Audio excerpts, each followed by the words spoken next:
Narmada యశాల audio సిరీస్కి స్వాగతం. నేను మీ Narmada. Romantic love story contract పెళ్లి భాగం 31.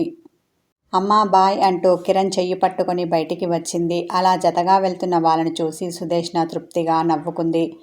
ఈ జంటకు ఎవరూ దిష్టి పెట్టకుండా చూడు తండ్రి, మనసులోనే దేవుడికి మొక్కింది. కిరణ్ కారుని ఇక్కడ ఆపు, నీతో కొంచెం మాట్లాడాలి, కొంచెం దూరం వెళ్ళాక అంది కృతి. అతడు కారుని ఆపాడు. ఇద్దరు కారు దిగి పక్కనే ఉన్న పార్కుకి వచ్చారు. అక్కడ చెట్టు కింద ఒక సిమెంట్ బెంచ్ మీద కృతి కూర్చుంది. కిరణ్ ఎటో చూస్తూ సైలెంట్గా నిలబడ్డాడు. చెయ్యి పట్టి లాగి అతన్ని తన పక్కన కూర్చోబెట్టుకుంది కృతి. ఎప్పుడూ నవ్వుతూ నవ్విస్తూ ఉండే నువ్వు ఎందుకు ఇలా ఉన్నావు? అనుమానంతో అతన్ని చూసింది. ఆమెను కోపంగా చూసి నీకు తెలియదా అన్నాడు. తెలిస్తే ఎందుకు అడుగుతాను? తెలియకనే కదా అడుగుతున్నాను అంది కృతి. మనం డాక్టర్ దగ్గరికి ఎందుకు వెళ్ళాం? సూటిగా అడుగుతూ ఆమెను చూపులతోనే కొట్టేలా చూశాడు. చెప్పాను కదా, పిల్లల కోసమని నంగిగా అంది కృతి. నువ్వెక్కడ నాకు చెప్పావు? డాక్టర్ గారు చెప్తే కదా నాకు తెలిసింది అదోలా మాట్లాడాడు అతడు. చెప్పనందుకు ఇంత కోపమా? అతని ముక్కు పట్టి లాగింది. అతడు ఆమె చేతిని విదిలించి కొట్టి అవునని తల ఆడించాడు. ఇప్పుడు చెప్పాను కదా, కోపం పోయినట్టేనా? ఈసారి అతని బుగ్గలు లాగింది. కాపురం చేయకుండా పిల్లలేంటి? గండుగా ముఖం పెట్టాడు కిరణ్. ఓహో, నేను నీతో కాపురం చేసి పిల్లల్ని కంటాను అన్నానా? అతనిని ఎగతాళి చేసిన ఆమె, అలా ఎన్నటికీ జరగదు. నేను ఆర్టిఫిషియల్గానే కంటాను. ఈ విషయం ఆ రోజు నాన్న డైరీ చదివినప్పుడే చెప్పాను. నీకు గుర్తులేదా? అప్పుడే మర్చిపోయావా అంది. నువ్వు కామెడీ చేస్తున్నావు అనుకున్నాను, కానీ ఈ విషయంలో నువ్వు ఇంత సీరియస్గా ఉన్నావని అనుకోలేదు. అయినా డాక్టర్ దగ్గరికి వెళ్లే ముందు నాతో ఒక్క మాట చెప్పాలి కదా. అలా చెప్పకుండా తీసుకెళ్ళావు. అక్కడ నాకు డాక్టర్ గారు ఏదేదో చెక్ చేశాడు. నేను ఊహించని చర్యలకు షాక్ అయ్యాను. నన్ను ఏవేవో క్వశ్చన్స్తో గుచ్చి అడుగుతూ నేను కాపురానికి పనికిరాను అన్నట్టుగా నాతో వంకరగా మాట్లాడుతూ అదోలా చూశాడు. నాకు తల తీసేసినట్టయింది. తెలిస్తే నేను కాస్త ప్రిపేర్ అయ్యేవాడిని కదా. అతను అడిగే ప్రశ్నలకు సమాధానం చెప్పలేక సిగ్గుతో చచ్చిపోయాను. ఎవరు నిన్ను ఒక మాట అనకూడదని, నేను చిన్నచూపు చూడకూడదని, నేను తేడా అని, లోపాలన్నీ నాలోనే ఉన్నాయని అబద్ధం చెప్పాను. అలా అబద్ధం చెప్పినందుకు నా మనసు ఎంత తల్లడిల్లిందో నీకేం తెలుసు? నీకు మనసుంటే నేను పడ్డ ఆ బాధేంటో తెలిసేది. ఆవేదనతో వాపోయాడు. సారీ, ఈ విషయం నీకు ముందుగా చెప్పకపోవడం నా తప్పే.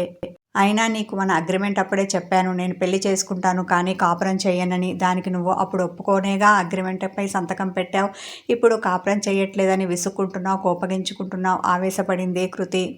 అప్పుడు నువ్వు ఇలా కృత్రిమంగా పిల్లల్ని కంటానని కూడా నాతో చెప్పలేదు కదా పెదవి విరుపుతో అన్నాడు. అప్పుడు నాకు తెలిస్తేగా నీకు చెప్పడానికి. డైరీ చదివిన తర్వాత నాకు ఐడియా వచ్చింది. కర్ర విరక్కుండా పాము చచ్చినట్టు నేను కాపురం చేయకుండా తల్లినయ్యే మార్గం దొరికినందుకు సంబరపడిపోతుంటే మీకంత బాధగా ఉందా? అయితే వద్దులేండి అంటూ అక్కడి నుండి లేచి వెళ్ళబోయింది. వెళ్ళబోతున్న కృతి చెయ్యిని పట్టుకొని ఆపాడు కిరణ్. ఆమె అలుకగా అతన్ని చూసింది. కూర్చోమని కళ్ళతోనే సైగ చేశాడు. కృతి కూర్చుంది. అంతా నీ ఇష్టమేనా? నా ఇష్టంతో పనిలేదా? నేను మనిషిని కానా? నువ్వు కీ ఇస్తే ఆడే మరబొమ్మనా? ఆవేదనతో అన్నాడు కిరణ్. అలా అని ఎవరన్నారు? నీకేం కావాలో అడుగు, నీకు నచ్చినట్టుగా ఉండు. నా పర్సనల్ విషయాల్లో నేను ఎప్పుడు జోక్యం చేసుకోను. నాకు నచ్చినట్టుగా నన్ను ఉండనివ్వు అంది. పిల్లలు పుట్టడం అనేది నీ పర్సనల్ విషయం కాదు. అది మన ఇద్దరికీ సంబంధించింది. ఇద్దరం కలిసి నిర్ణయించుకోవాల్సింది. నువ్వు ఒక్కదానివి డిసిషన్ తీసుకొని ప్రొసీడ్ అయిపోతున్నావు. నాతో సంప్రదించి నిర్ణయం తీసుకోవాలనిపించలేదా అంటూ బాధతో ఆమెను చూశాడు కిరణ్. నేనెక్కడ ప్రొసీడ్ అయ్యాను? ముందు డాక్టర్ని కలిసి సాధ్యాసాధ్యాల గురించి తెలుసుకొని ఆ తర్వాత మీతో డిస్కస్ చేద్దామనుకున్నాను. అందుకే ముందు డాక్టర్ని కలవడానికి వెళ్ళాను. అది కూడా నిన్ను తీసుకొని వెళ్ళాను. నేనేమీ ఒంటరిగా వెళ్ళలేదు అంది. అయినా సరే నువ్వు ముందుగా నాతో ఒక్క మాట చెప్పవలసింది. ఎందుకనో నేను హర్ట్ అయ్యాను అనేసి ఎటో చూశాడు కిరణ్. అయితే సరే, ఇప్పుడేమంటావు అంటూ అతని వైపు తిరిగింది కృతి. ఇంకేమంటాను? నాకు జరగవలసిన నష్టం జరిగిపోయింది. నీ ఫ్రెండ్ డాక్టర్ చందన నాకు చెకప్ చేసే డాక్టర్తో ఏం చెప్పిందో తెలియదు, కానీ అతని చేతుల్లో నేను ఎంత అవమానింపబడాలో అంత అవమానింపబడ్డాను. నా ఇజ్జత్ మొత్తం పోయింది. లోపం మొత్తం నాలోనే ఉంది. ఎలాగైనా నా భార్యను ఆర్టిఫిషియల్గా తల్లిని చేయమని అడిగాను. దానితో డాక్టర్ గారు నన్ను చూసి ఎగతాళిగా నవ్వాడు. నేను కాపురానికి పనికిరాని వెధవనని ఫిక్స్ అయిపోయి, పాపం ఎవరో నిన్ను చేసుకున్న ఆ భాగ్యురాలు అంటూ నీ మీద తెగ సానుభూతి చూపించాడు. ఇప్పుడు నీకు సంతోషమేగా అన్నాడు. వెరీ వెరీ సారీ కిరణ్, ఇలా జరుగుతుందని నేను అనుకోలేదు. నిన్ను అవమానించాలనే ఉద్దేశం నాకు లేదు. నేను ఇప్పుడే చందనకు ఫోన్ చేసి మాట్లాడతాను. ఆ డాక్టర్కు తను ఏం చెప్పిందో తెలుసుకుంటాను అంటూ సెల్ ఫోన్ తీసి కాల్ చేయబోయింది కృతి. ఆమె చేతిలో నుండి సెల్ ఫోన్ లాక్కొని కాల్ కట్ చేశాడు కిరణ్. తనకు కాల్ చేయకు, ఇంకేమీ అడక్కు. నువ్వు కాల్ చేస్తే ఆవిడ ఏం జరిగింది అంటూ ఆరా తీస్తుంది. ఒకరి ముందు పోయిన పరువు చాలు, మళ్ళీ నీ ఫ్రెండ్ ముందు కూడా నా పరువు పోగొట్టుకోవాలా అన్నాడు. సరే అయితే ఈ పిల్లల్ని కనే ప్రోగ్రాం ఇంతటితో క్యాన్సిల్ చేసుకుంటున్నాను. ఈ ప్రాసెస్ను ఇక్కడితో ఆపేస్తున్నాను. నువ్వు హ్యాపీగా ఉండు. ఇలా కోపంగా ఉంటే నేను చూడలేను. పద ఆఫీస్కి వెళ్దాం అంటూ లేచి నిలబడింది కృతి. నేను కొంచెం ఎక్కువ ఎమోషనల్ అయ్యాను. నువ్వేమీ క్యాన్సిల్ చేసుకోవద్దు. రేపు హాస్పిటల్కి వెళ్ళి రిపోర్ట్స్ తీసుకుందాం. ఆ తర్వాత డాక్టర్ని కలిసి మాట్లాడదాం, సరేనా అన్నాడు కిరణ్. అయినా మా నాన్నని అనాలి. అంత తిక్కగా వీలునామా రాసి నా చేత ఇలాంటి తింగర్ పనులు చేయిస్తున్నాడు. కారెక్కి కూర్చున్నాక అంది కృతి. ఎందుకు ప్రతిదానికి మీ నాన్నగారిని బ్లేమ్ చేస్తావు? నీ మెంటాలిటీ తెలిసిన ఆయన కరెక్ట్గానే రాశారు. నువ్వే అపార్థం చేసుకున్నావు. ప్రతి తండ్రి కోరుకున్నదే ఆయన కోరుకున్నారు. నువ్వు పెళ్లి చేసుకోవాలని, పిల్లా పాపలతో సుఖంగా ఉండాలని ఆశించారు.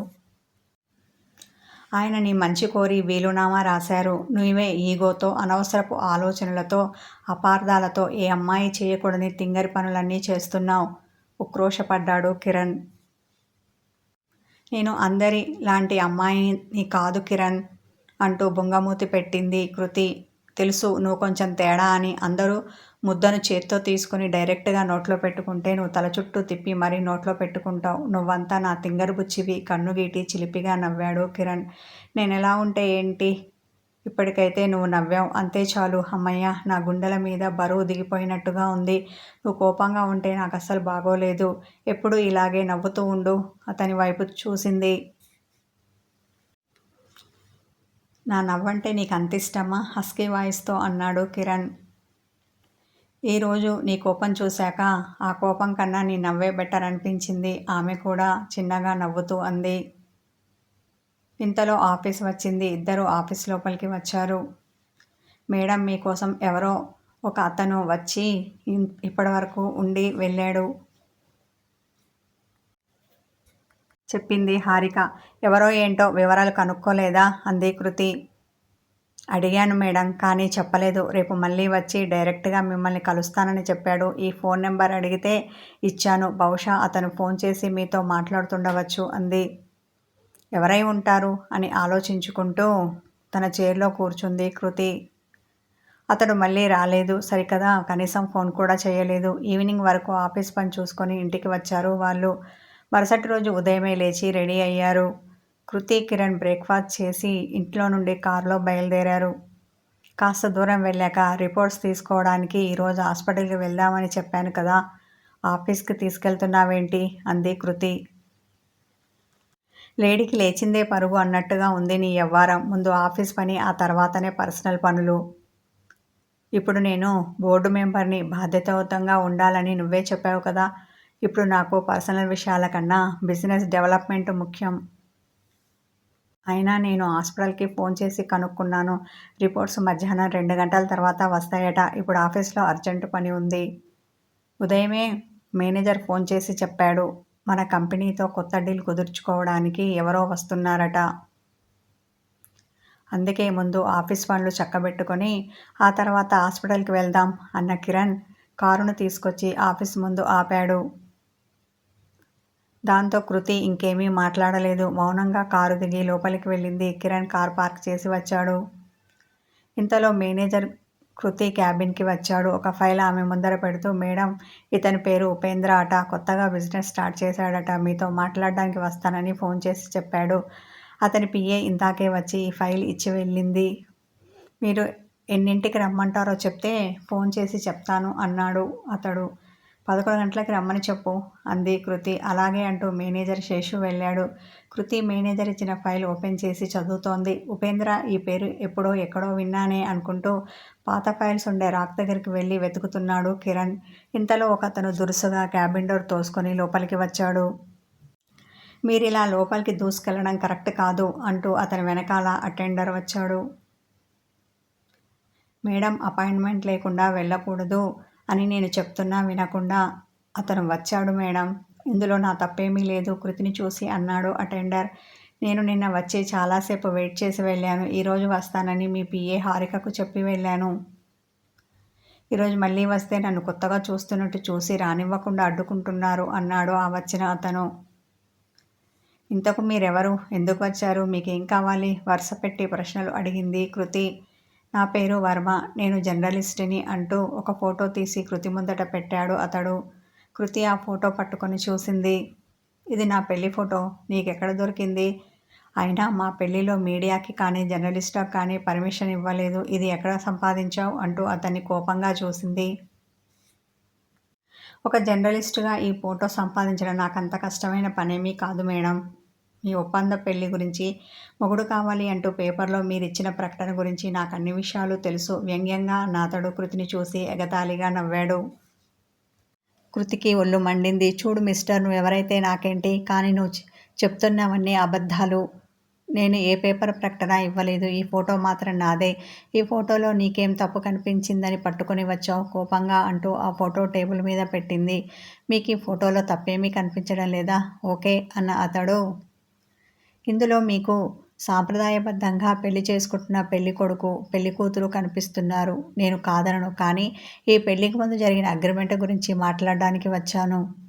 ఇంతకీ అగ్రిమెంట్ పెళ్లి చేసుకున్న ఆ పెళ్లి కొడుకు ఎక్కడా కనిపించడం లేదు అంటూ అటు ఇటు చూశాడు.